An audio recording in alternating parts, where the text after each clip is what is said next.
How to change limit on PayPal. If you are seeing a limit on your PayPal account that's preventing you from sending, receiving or withdrawing money, in this video I'll show you how to check and remove PayPal limits. First, make sure you have downloaded PayPal on your phone. After that, click on search bar and open PayPal. Now make sure to log into your PayPal account. After you log into your account, you'll see this home page, and here on the top right corner you can see this human icon. Click on it. This is also the settings option. Here click on account limits or view limits option, and there you'll see sending, receiving and withdrawal limits.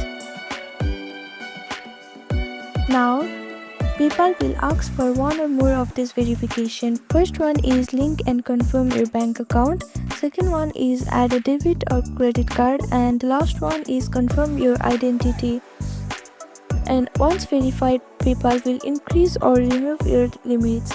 So this is how you can change limit on PayPal. Thank you for watching this video. Please do not forget to like, share and subscribe to our channel, and comment down below if you have any other queries. Thank you.